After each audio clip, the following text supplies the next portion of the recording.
10 từ vựng tiếng Hàn cần nắm. Nhóm từ trong nhà bếp, Nhà bếp, buộc, tủ lạnh, 냉장고,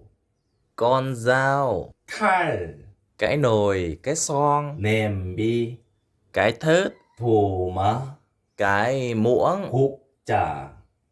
nguyên liệu, 재료, cái muôi dẹt, 뒤집개, chảo rán, 프라이팬, bếp ga, 가스레인지,